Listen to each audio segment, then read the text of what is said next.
Well, everybody, episode 2 of Sloppy and Off. So it was a success in that we weren't canceled yet. So that's good news. Also, I have new sets because our other one looked terrible. I listened to your criticisms and it said, Mike, you look awful. I can't change my face much, but we did change the locale. Welcome to my studio. And I have here this beautiful award that I received on behalf of this podcast. I'm kidding. This was a prop bought from a dime store that I just stole off of somebody's desk. I really hope I don't work for them. At any rate, this is Sloppy, and this is Off. And they're going to be joining us each and every week that we're here in the FanDuel TV studios. A lot went on this weekend, and I don't know where to start. I'm going to start with Juan Hernandez. We'll get into Derby stuff in a minute. It's always going to be Derby this time of year.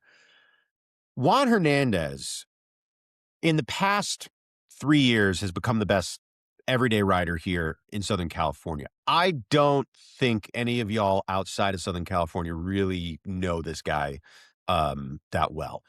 And I get it. We're on an island out here in SoCal, but he had on his 34th birthday one of the best days of his career. 3 stakes wins, a Derby prep, a 4-win day, and a little bit of everything. He won with a real nice firster from the Baffert barn that went off at 10-1 somehow because it had the rail. He brought Potente into the Derby 4, looking like a major contender. He won another couple of races on the card, a couple of stakes races on the card, and he had, I think, a 7-win week or something along those lines. Just ridiculous. He's not number 1 in the standings right now. He was looking up at a Misael going into the weekend, but he's become our best rider out here, especially right after Flavian left and took his tack to New York full time. Juan was the guy who stepped into that spot. And I think a lot of people expected Juan to be one of the guys to step into that spot. But he has established himself as the man. We wanted to get him on the show today. He couldn't do it. But my favorite story of the weekend is one of his friends, a rider by the name of Diego Herrera. Diego won his first Grade 1 stakes race in the big cap. And that was his first Grade 1 stakes race around 2 turns. It was his first Grade 1 stakes race around 1 turn. It was his first Grade 1 stakes race around any turn, but not his first Grade 1 stakes race, period, amen. He is amongst a very short list of jockeys who have won Grade 1 races in both thoroughbreds and quarter horses. He's going to be taking his tack to Gulfstream Park. We're going to meet with him later today on the show in about several minutes here. And we're going to talk to Diego. He's another name that I think a lot of people outside of Southern California haven't got to know. He's so young and he's been at this for such a short period of time. I don't know that everybody in California really know Diego Herrera other than a name in the program that we see. But he's a very good jockey. He's talented, physically as gifted as just about anybody in the room. Still learning his craft, but he is learning at a very high level, and he had a very nice ride at the big cap to win aboard British Isles at an upset price. So we'll be talking to him. We also are going to be talking about a little hindsight is 20-1. We saw Tyler Baze, who was in the news. Great article in Pollock Report about Tyler. He's 2 years sober now. He has really in the last couple of months, his riding's really been coming around. I've always been a Tyler fan. I'm acquainted with him like I am everybody in the sport I cover. I knew tertiarily he had struggled with substance abuse. Of course, Michael Baze passing away because of an overdose.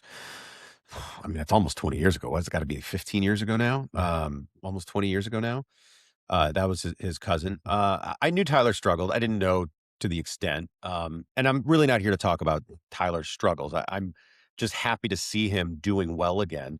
And we can start talking about him in the respect of being an Eclipse Award-winning apprentice and really finding his craft. I think when I read the article in the Pollock Report, the thing that stuck with me was how well he was riding, battling the substance abuse issues, and just the way he spoke about where he is now in his career.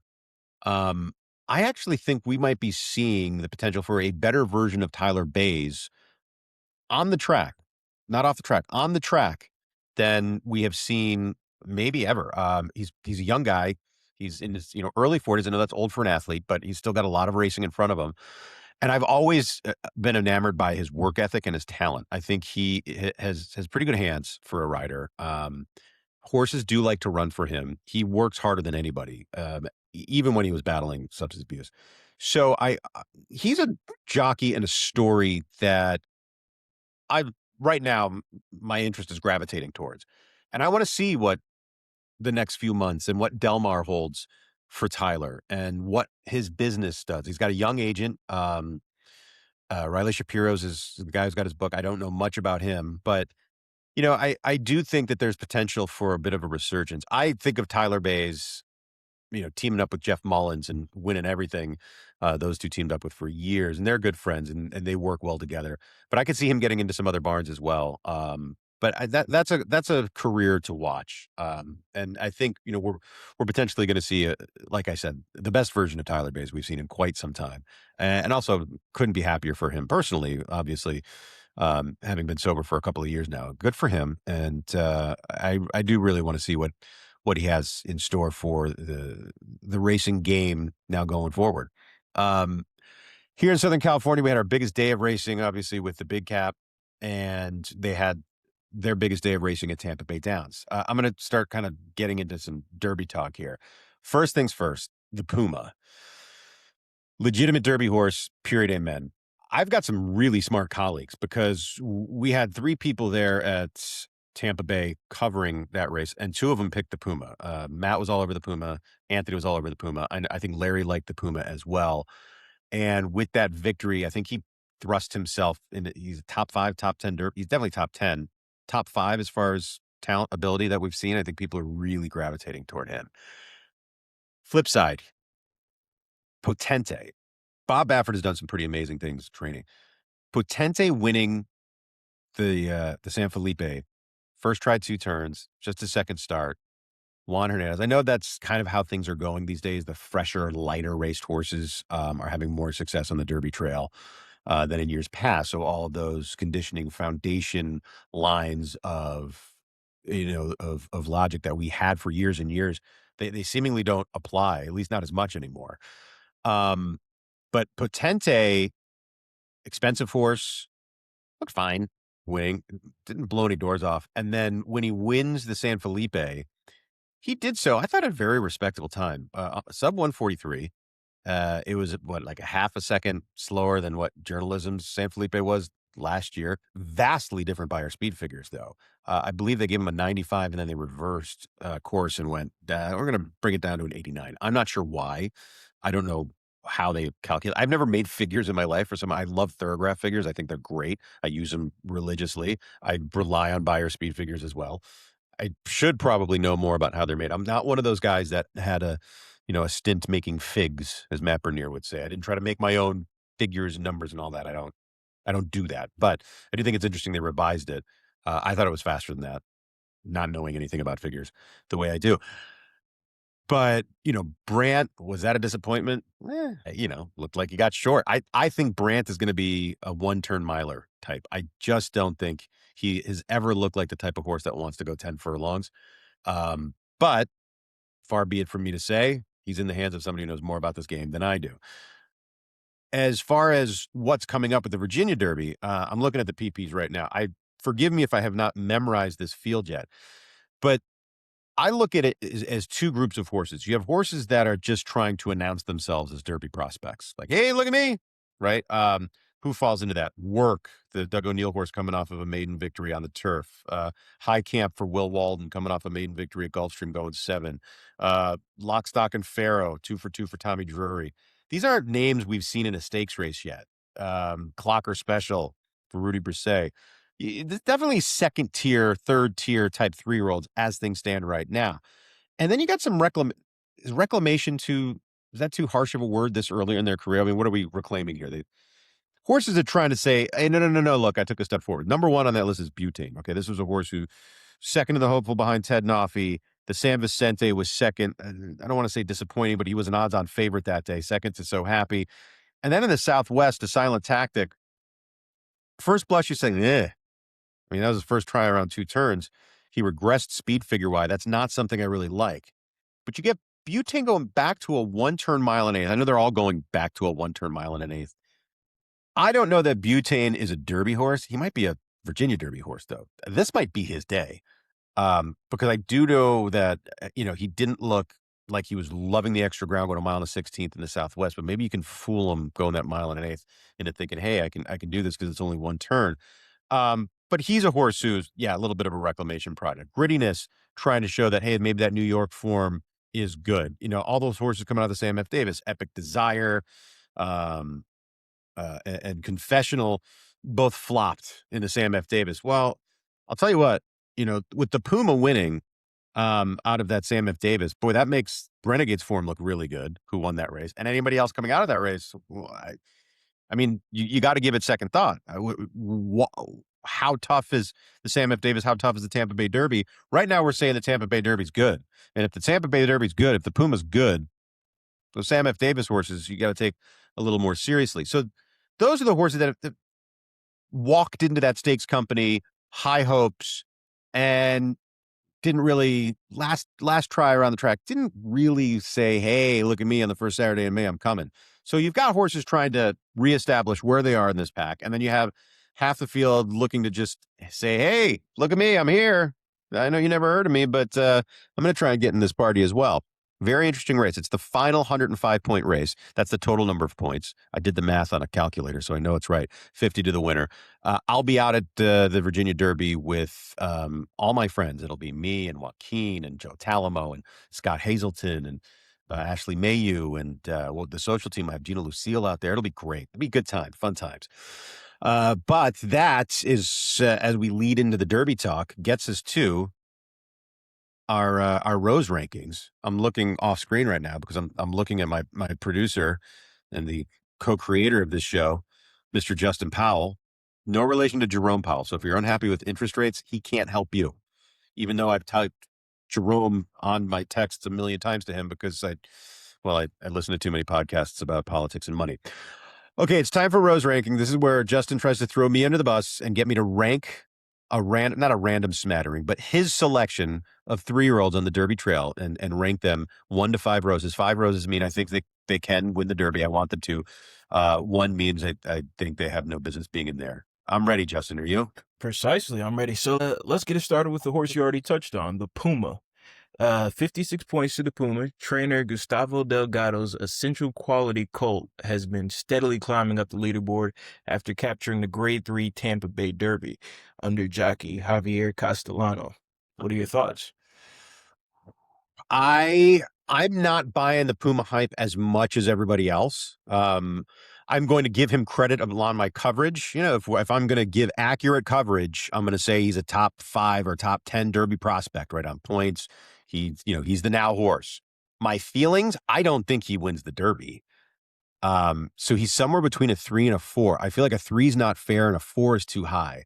So I'm going to go 3.5 roses, right? We'll get 3 full bushels, then some petals and a thorn here. Can we do that 3.5? Yeah, we could do 3.5. 3.5 to the Puma. Who's next? All right. Commandment, 50 points. Brad Cox trains his talented Into Mischief colt who delivered an impressive wire-to-wire victory in the Grade 2 Fountain of Youth under Irad Ortiz Jr. Strong 4. He is a strong 4.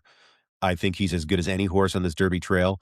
I think what he did in the Fountain of Youth really established him as the leader of the Brad Cox barn.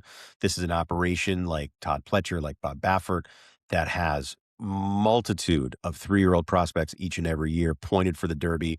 And I think this is his best one. And just like Larry Colmus said immediately afterwards on our coverage of it, he said, Commandment has a Derby name. That is a Derby name, and that means something. So I'm giving him a strong 4. Strong 4. All right. Third, we have Chip Honcho, 39 points.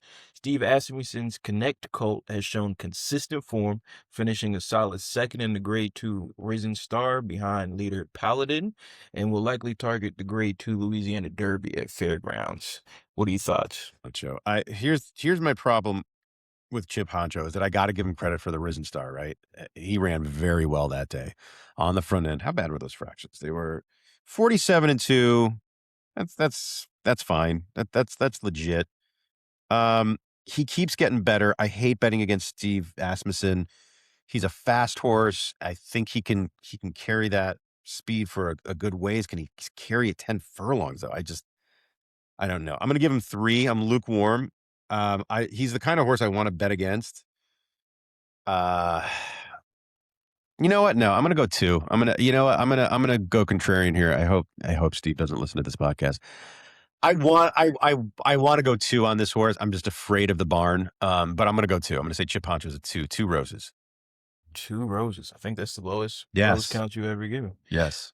Okay, Golden Tempo. This late-running curling colt trained by Sherry DeVoe continues to improve with each start, earning 35 Derby points with his third-place finish in the Risen Star. So I actually like Golden Tempo better than I like Chip Honcho because I think he's a curlin. He's going to be able to run all day. I think he comes from off the pace. He looks like he's the type of horse that's going to just keep coming at you. As a closer in the Derby, we all know that's tough because there's a lot of traffic. I don't think he wins the Derby. I think he's a good horse, though. 4's too high. I'm going to go 3. I'm going to give him a 3, but 3's a good score in this. Look, it's 60%. D's get degrees. And you're not giving out 5 roses for a couple more weeks now, right? I'm not giving out 5 roses until I have I'll give out 5 roses to a couple of horses. I'm not going to give 5 roses to like 5 or 6 different horses along the way. Like maybe 1 or 2. I haven't seen 5 yet. At this point, Paladin is a 4.5. He's still not 5 yet. Okay. 3 is solid. Yeah. And lastly, we got Chief Wallaby, 25 points. Bill Mott's Constitution colt has proven his class despite earning just 25 points so far, having finished a strong second in Grade 2 Fountain of Youth. Solid 4. Because of the fact, and we talked about this in the first podcast, Bill Mott hemmed and hawed about putting that horse in the Fountain of Youth. He just didn't want to do it. It's so anti-Bill Mott. It went against his grain. And yet, for the Hall of Fame horseman, coming off a victory in the Derby last year and an Eclipse Award, coming off of all that with his years of wisdom and everything, he still entered the horse in the Fountain of Youth. To me, the action of putting him in that race spoke volumes above and beyond all of his quotes, all the hemming and hawing, all the consternation that you could see. He wears his heart on his sleeve. He wears his emotions on his face. It's so easy to read Bill Mott. I know he seems even keel, but you can tell if he's in a good mood or a bad mood pretty quickly. He must be terrible at poker. Despite all of that, despite how he felt, he still confidently put Chief Wallaby in there. And the only reason he does that is because he trusts his training and he trusts the talent. This horse must have talent oozing out of his eyebrows for Bill Mott to have done that and for him to have run the way he did in the Fountain of Youth. He might be my Derby horse when all is said and done. I have to get the full picture like everybody else. I'm allowed to reserve judgment on my Derby horse until the day before the Derby, just like everybody else. And I can change my bet before I get to the window. But right now, I Chief Wallaby is so fascinating to me. He is a strong 4. So right now, Chief Wallaby is first team Rose rankings. He is first team Rose rankings as things stand right now. Okay, we'll check in next week with the latest updates and see if his opinion has changed at all. Ladies and gentlemen, Justin, don't call me Jerome Powell. Thank you very much. Well, very pleased to be joined by the sport's newest Grade 1 winning jockey, Diego Herrera. Diego, thanks for joining us. Thank you for the invite, Mike.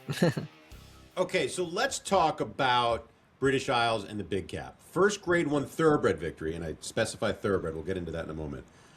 Take me through that trip, that race. It was a very nice ride.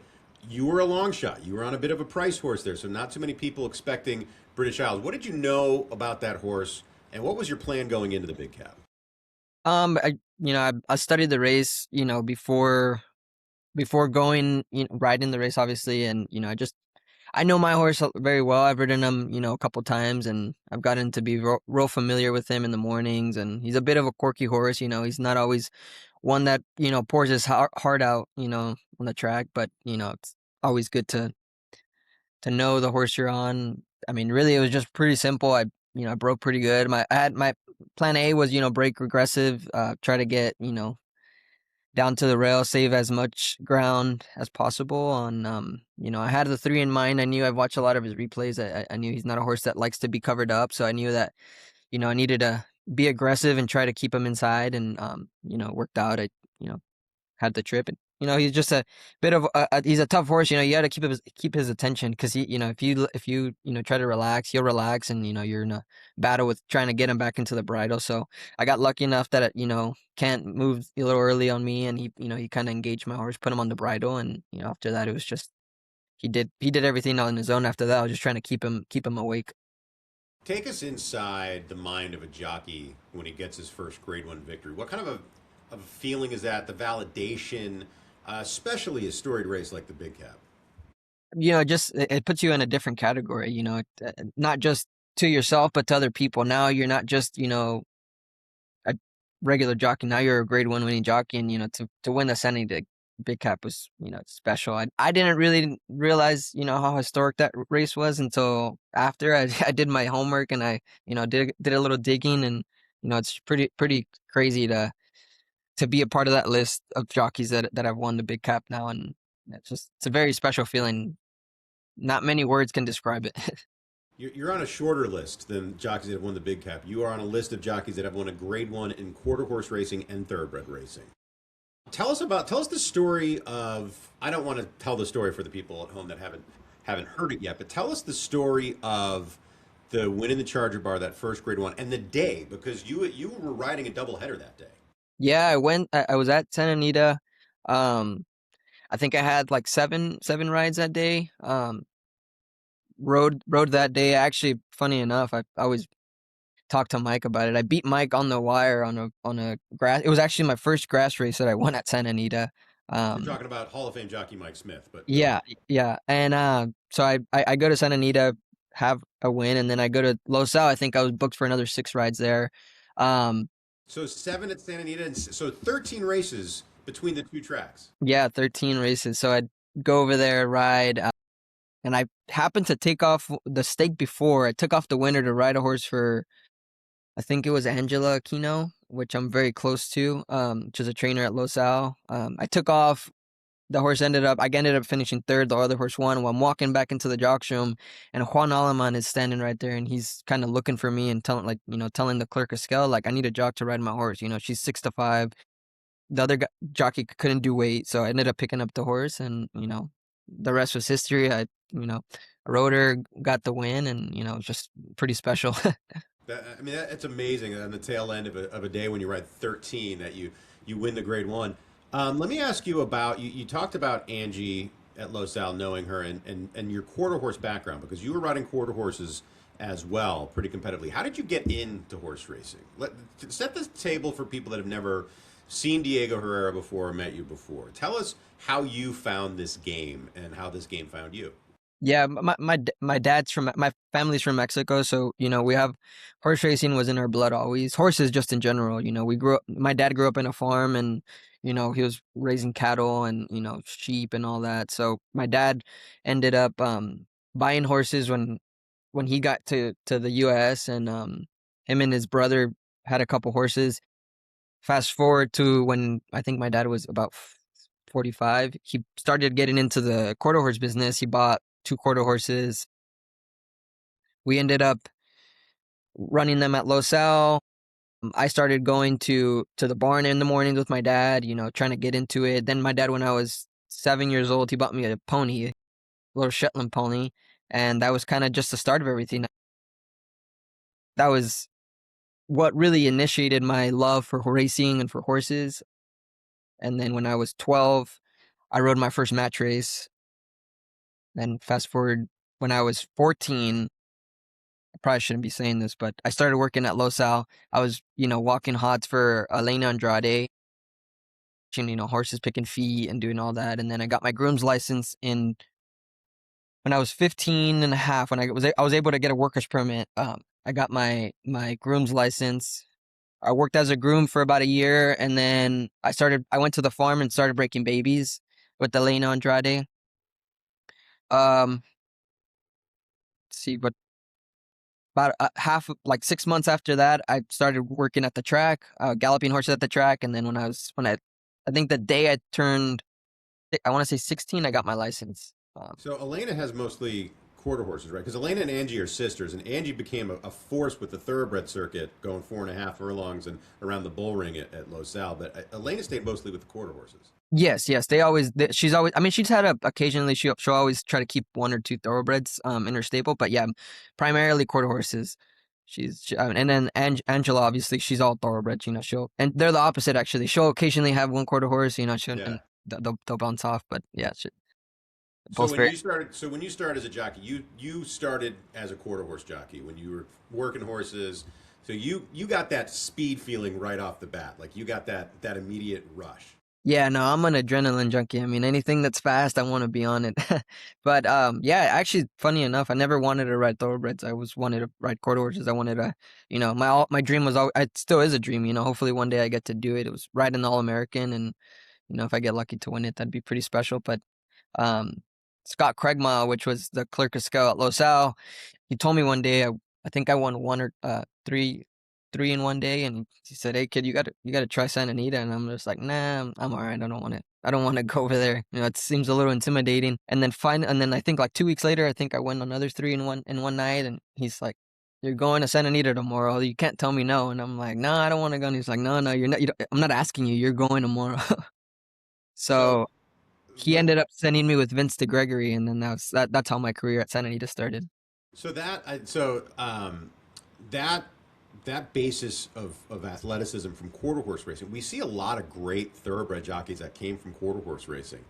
And we see a lot of jockeys that started with quarter horse racing. I mean, Mike Smith was match racing as a young kid when he tells stories about how his uncles his mom would drop him off at school. He'd walk right out the back, and his uncles would be waiting in the back of the pickup, and they drive him to the match races, right? So, there's a lot of that. What is it about quarter? I love quarter horse racing. I interviewed Todd Pletcher last week, and I talked about his dad's background with quarter horse racing.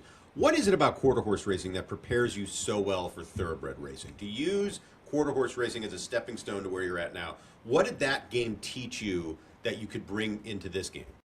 It teaches you everything. I mean, anybody that wants to become a jockey, I I always tell them, go ride quarter horses. It's just a different type of horse.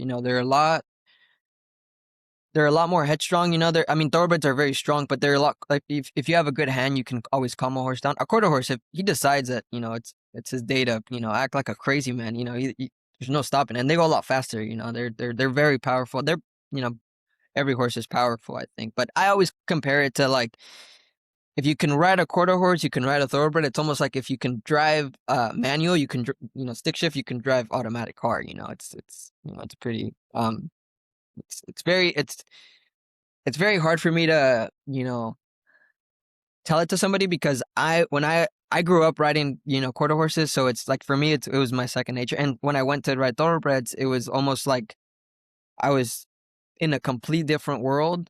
But then once I got the hang of it, I was just like, well, this is a lot of the same, the things that I already knew. I was doing in thoroughbreds. It's just about, it's more, I guess it's more of a mental thing when you ride thoroughbreds. Because like everybody tells me all the time, physically, man, you look like you've been riding for 10 years. He's like, it's always just getting the fundamentals about riding thoroughbred, getting in the right spots, saving ground, all that good stuff. It's, So you've been a Southern California boy your whole life, right? yes, yeah, born and raised. So that makes the news that came out this week a little eye opening because you've made the decision to take your tack to Gulfstream Park. Tell me what led to that decision and you know was that you? Did somebody put that bug in your ear, or was that you just said I want to broaden my horizon? For a while, I've been wanting to. I've always, we were just talking about earlier. I used to ride 13 horses a day. Sometimes I'd ride 30 horses in a week. So I love to work. I love, I love to be on the back of a horse. And when the winter comes here in Santa Anita, it gets a little light just because some guys come from back east and they set their tack here. When Flavian was here, it always got tough because he took a lot of the business. I think just more seeking for more opportunity. It could get real light sometimes. Like last week I was only on four horses. And obviously I won the biggest race of my career. But it's just that's kind of what it's been for a couple weeks, and yeah, it just gets tough. I want to ride more. I want to I want to branch out. But yeah, it was just a decision that I took. I I think I told my agent about a year ago that if there was any opportunity to go out of town, I'd love to do it. And obviously, when I went to go ride the Pegasus in February, I really liked it. Everybody was very nice to me, and I really like other than like the humidity and stuff. I really liked Florida. So Yeah.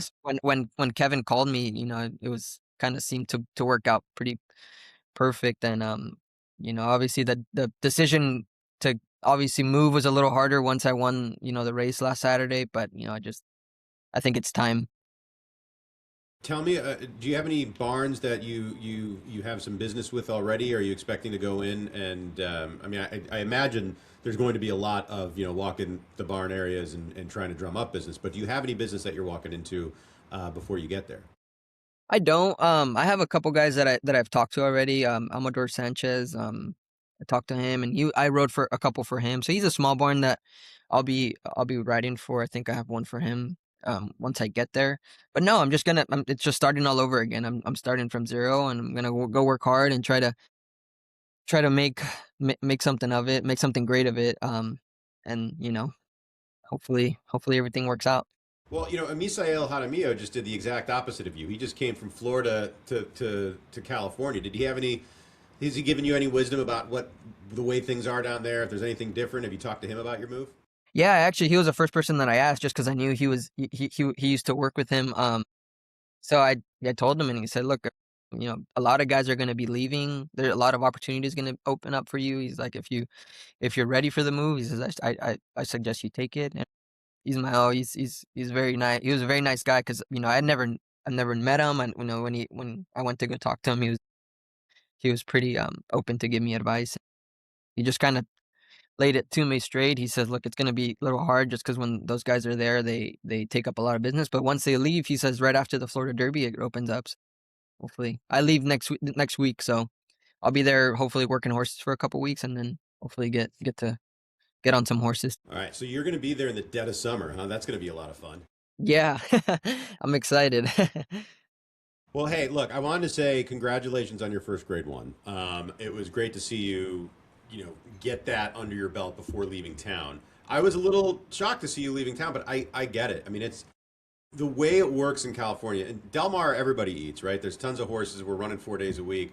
But, during these winter months, like, I get it. And when the cards come up a little light, especially before the 2-year-olds, and every racing jurisdiction goes through this in one fashion or another. Before the 2-year-olds hit the track, we're all like, okay, where are the 2-year-olds? Like, come on, we need to get the race.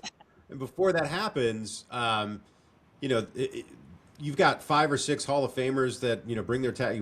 Johnny came out, and Flavian was out here in years past, and you've got Mike and Kent in the room, and then you've got Juan, and you start running out of horses real quick out here. I can't blame you for making the move. So of course, I wish you the best of luck. I'd love for you to stay in California, because I'm very provincial.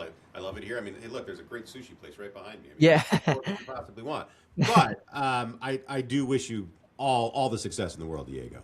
Thank you. I really appreciate it, Mike. Yeah, no, I'm gonna miss. This is home for me. I'm gonna miss everybody. Hopefully, I'll be back. Hopefully, riding a little bit at Del Mar. I'm not sure what.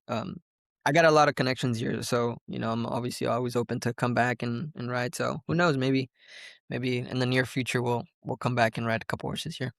All right, you ready to play a little game? Let's do it. We're gonna play a little game. It's called Cinco de Cinco. And it's a quiz show. I'm going to give you 5 questions, all of which are designed for you to miss. So good luck with this. You got it? Yeah. All right. First question on Cinco de Cinco. Paul Jones, you've heard of him, right? Yep. Champion trainer. Had the record 13 consecutive champion trainer awards in the AQHA. Whose record did he break? It's a hard question. It's actually not. It's a really easy question. You're just very young. Yeah. I'm going to guess. I'm probably Blaine Schwanevelt, maybe? Blaine Schwanevelt, thank you. Yeah, there you go. You missed that. We were off to a rough start. Yeah, I was like, I know this. There's only one other guy that has that many consecutive wins. Rough start. Okay. Next question. All right. What year did the former TVG program that highlighted Los Alamitos, known as The Quarters, hosted by yours truly, what year did The Quarters launch on TVG, which is now known as FanDuel TV? Give me the year. I have no idea if you were even born yet, by the way. I don't think so. I'm going to guess 1995, maybe? 2002. What year were you born in? 2004. Okay. I was going to guess 2000, but I figured when you said it. So you know Elena, and then her husband Oscar, and then Oscar Jr., right? Yeah. They're Oscar Jr. was on the open of the quarters. He was a baby. He was like 18 months running around the set in his little cowboy boots. No way. And you never would have thought he'd be a jockey someday because he was a little chunker. Yeah. Okay, so you're 1 for 2. All right. We're gonna keep the quarter horse theme going here. Okay. In what year? We're gonna go year. In what year did A.B. What a Runner win the All-American Futurity? A.B. What a Runner. Wow. And bonus points if you know who rode her. Wow, you're throwing some pretty strong questions. Yeah. Fastest, one of the fastest race mares in the history of the game. Say 2007, maybe. No, again, No. It was 2002. Do you want to know? Wow. You want the bonus as well? This one you'll get. Yeah. Former racing secretary at Los Alamitos, Jay Conklin. No way. Jay Conklin was aboard A.B. What a... Yes, he rode A.B. What a Runner.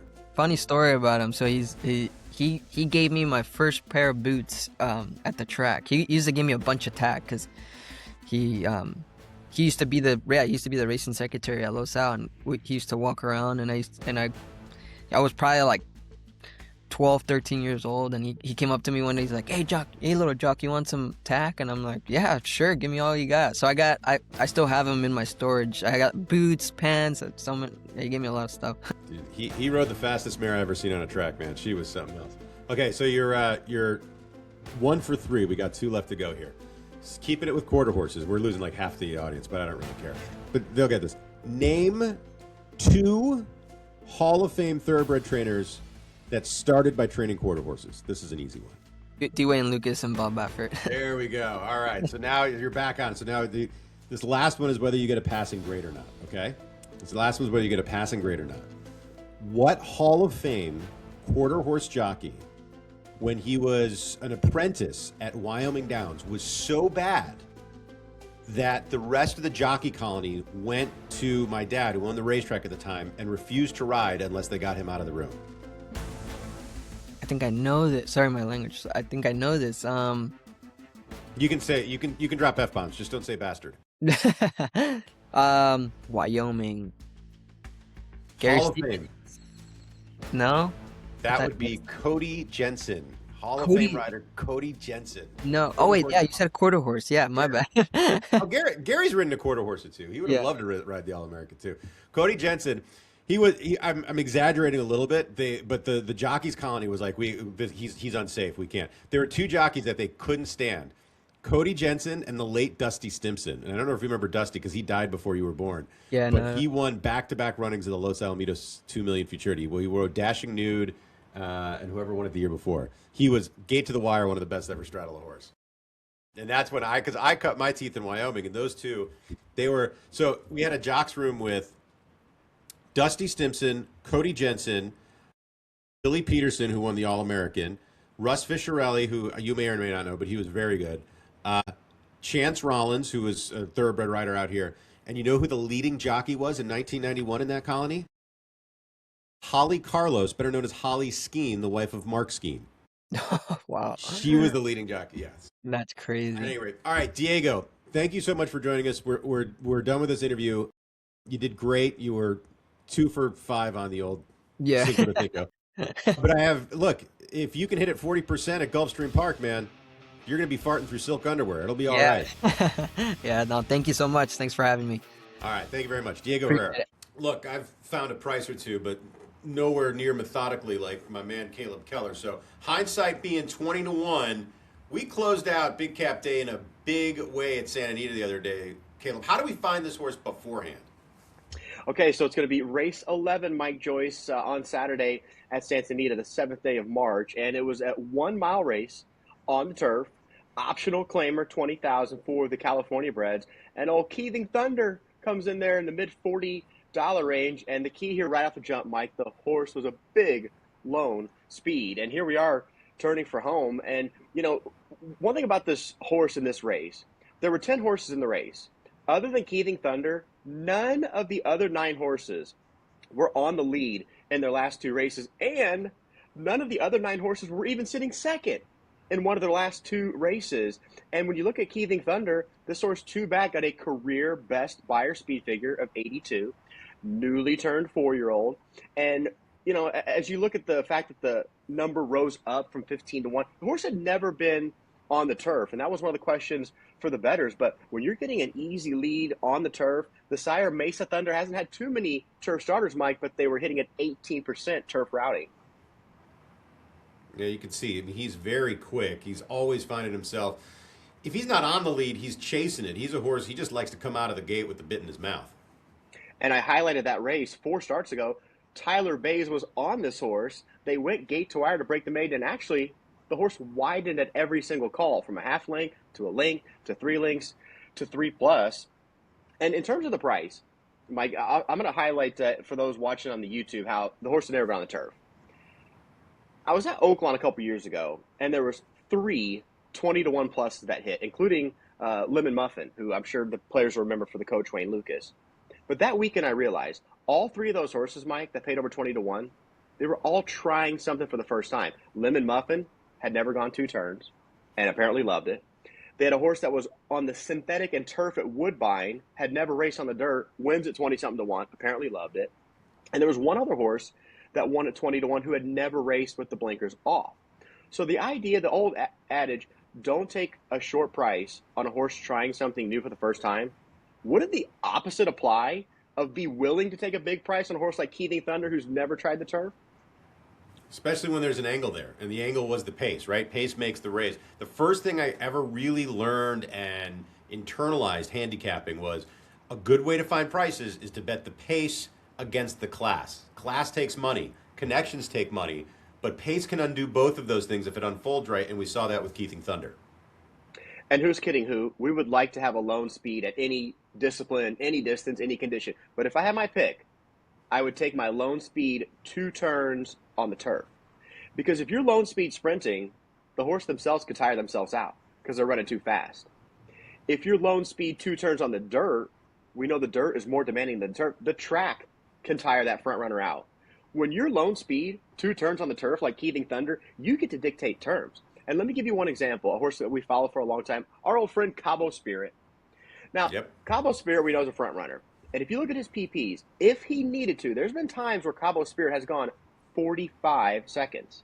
Well, a couple seasons ago, in the John Henry Turf Cup at Santa Anita, he was a big lone speed from the rail. He went 50 seconds and paid $50. So you're basically getting 5 whole seconds of a breather. You don't get that in the dirt sprint when you're lone speed. You don't really get it in the route on the dirt. But when you're 2 turns, lone speed on the turf, one of the best setups you can get in racing.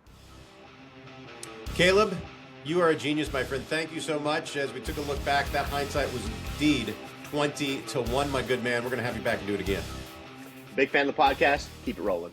Okay, everybody, here's the phone number for Hot Mike. Hot Mike, I'm going to show it to you on screen here.